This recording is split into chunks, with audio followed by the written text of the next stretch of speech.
નમસ્કાર, હું ચિરાગ. ગુજરાત લાઈવમાં આપનું સ્વાગત છે. ખ્યાતિ હોસ્પિટલ કાંડ વિશે એક મોટા સમાચાર મળી રહ્યા છે. ગુજરાત મેડિકલ કાઉન્સિલની બેઠકમાં લેવાયો છે એક મોટો નિર્ણય. 2 તબીબોનું લાયસન્સ 3 વર્ષ માટે સસ્પેન્ડ કરાયું છે.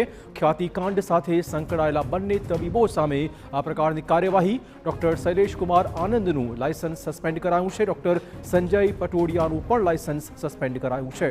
7 સભ્યોની કમિટીના રિપોર્ટના આધારે આ ફેસલો લેવાયો છે.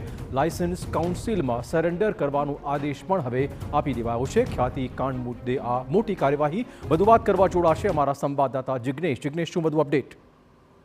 ચિરાગ, જે પ્રમાણે સમગ્ર ઘટના બની હતી, ગુજરાતમાં આ પ્રકારની ઘટના ક્યારેય બની ન હતી, પરંતુ જે પ્રકારે પગલા લેવાયા છે, માત્ર 3 વર્ષ માટે તેઓના લાયસન્સ સસ્પેન્ડ કરવામાં આવે છે, ખૂબ જ શરમજનક બાબત ગણાય. કારણ કે એક બે નહીં પરંતુ સંખ્યાબંધ વ્યક્તિઓ સામે ગેરરીતિ આચરવામાં આવી હતી. અનેક ખોટા ઓપરેશન કરવામાં આવ્યા હતા. સરકારી સિસ્ટમ જે પીએમજય કાર્ડ છે તેમાં પણ ઘાલમેલ કરવામાં આવી હતી, તેમાં પણ સેટિંગ કરવામાં આવ્યા હતા. આ તમામ બાબતોને ધ્યાન પર રાખી અને કડકાઈ ભર્યા પગલા લેવા જોઈતા હતા, પરંતુ માત્ર ને માત્ર ગુજરાત મેડિકલ કાઉન્સિલ દ્વારા જે 2 ડોક્ટર છે તેમનું 3 વર્ષ માટે લાયસન્સ સસ્પેન્ડ કરવામાં આવ્યું છે. એટલે કે 3 વર્ષ પછી ફરીથી આ જ ડોક્ટરો કદાચ આ પ્રકારના કૃત્ય કરે, આ પ્રકારની કામગીરી કરે તો આ બાબતની નવાઈ નથી. બિલકુલ, ધન્યવાદ જિગ્નેશ. તો કાયમી ધોરણે લાયસન્સ સસ્પેન્ડ કેમ ન કરાયું, આ પણ એક મોટો સવાલ છે આ કાર્યવાહીનો.